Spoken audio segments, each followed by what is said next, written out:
Hi, this is Ben Schwell, and today I'm talking about how Hebrew, the language, has influenced English, the language. Hebrew is the language of ancient scripture. In fact, more of Hebrew has survived in its ancient texts than any other Semitic language from antiquity. That's quite significant, and it means through that and the Talmudic texts, which they wrote over many centuries, and Hebrew law and other scriptures, they were able to rebuild this language and make it the national language of Israel in the 20th century, which is truly remarkable. It is an achievement that has not had its second in history. So what are the influences of this language upon English?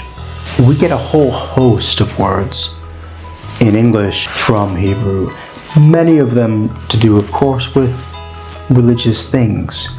Satan means the one who plots against another, an adversary. Behemoth, Leviathan, Golem, biblical and legendary creatures. Cherub, Amen, Hallelujah, Jubilee. Pharaoh, from Egypt, of course. Through Hebrew it came from Egyptian. You rest on the Sabbath, you eat kosher. A kibbutz, you light a menorah. You have a bit of chutzpah, a bit of arrogance. We all know what a rabbi is. And even Christians believe in a Messiah. Various types of food as well. You drink cider. That's Hebrew. So there's quite a bit of influence from this language in English, but it goes a bit deeper than that. Hebrew left a deep legacy in the American founding fathers. They saw themselves, a lot of these pilgrims often, as coming to a new Israel, a new promised land. And for instance, Yale and other universities have Hebrew in their motto, in their seal. If you look closely enough, you can find Hebrew in some quite strange places in the original 13 colonies in the United States, because it was a symbolism that they carried with them.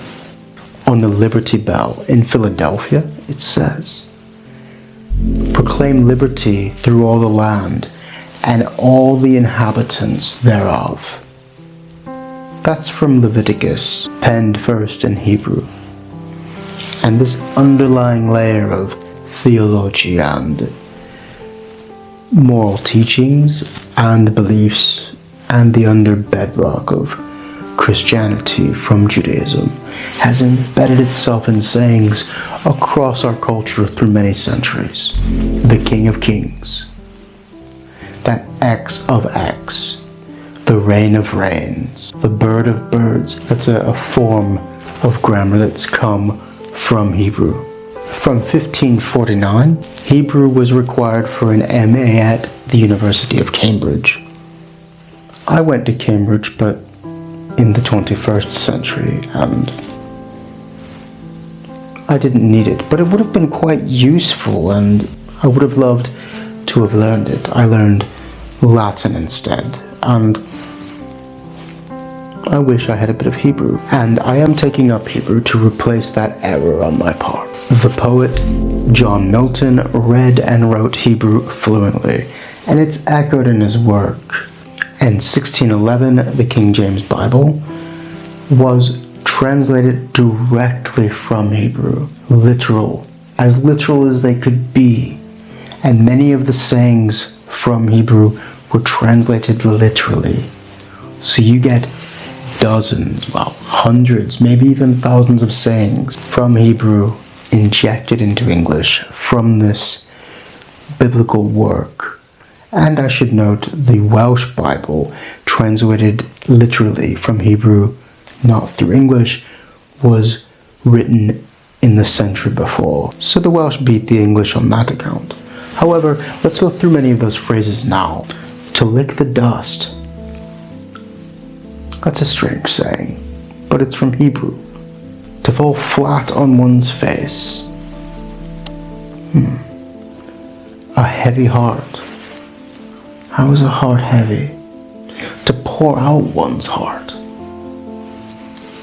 That's quite grotesque, if you think about it. It's a very literal language, isn't it? The land of the living. That's very suggestive. The land of the living. It implies the land of the dead. Nothing new under the sun. So where do new things come from? Sour grapes. Oh, that's tasty, isn't it? Sour grapes. Pride goes before the fall. Oh, that's... Ooh. I live in the United Kingdom, and British history is very pride-filled. They're very proud. Leave down in the comments below, do you think that the British have been so proud that pride goes before the fall? The skin of my teeth. That's quite unusual. The skin of one's teeth. To put words in my mouth. That's from Hebrew. That's strange, as though a word is a physical thing you feel and can push into someone's mouth. Where did that come from? Like a lamb to the slaughter. That's from Hebrew. A drop in a bucket, or a drop from a bucket. What does that suggest, I wonder? We've all heard that, but what does that mean in Hebrew? A fly in ointment. Have you heard this? I don't think I've heard many people say that one. That's very... I think it's a bit antiquated now. Do you hear people still using it? Let me know. A man after his own heart. After his own heart. Can you come before your heart? That's unusual. What I get from these words, from these idioms, expressions that have been translated directly from Hebrew into English, is that Hebrew is a very literal, physical language. To see the writing on the wall, to understand something, is to see it in a physical place. Whereas naturally in English, we would think of understanding as more abstract, but to take that from Hebrew and to translate it into English, it becomes something physical. Names. There are loads of names, biblical names, which come from biblical or the Torah. Such sources. Benjamin. I take pride in my name being one of the great and old names of our civilization. Michael and Deborah. Biblical names. Adam and Eve. The patron saint of Wales. In Welsh is Dewi Sant, but in English becomes David. David and Goliath. Joseph. Goes on and on. Miriam. Abigail. That's one name I find very beautiful. Abigail.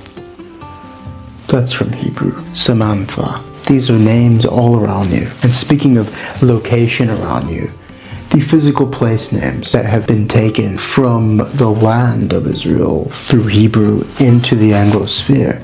Bethlehem. Hebron. Galilee, Goliad. There's several of these in the Texas that I was born from. Zion, Lebanon, Sodom, which gives us sodomy and sodomite. Shiloh, if you want to go into the appellations. Bethesda and Bethel, areas in the heartland of the Welsh-speaking culture. And in Maryland, Bethesda. This is all from Hebrew. Gilead, and on and on. I hope you see from this short video that Hebrew has had a lasting influence upon English, and it's worth learning for so many other reasons than that, but that's just one of them.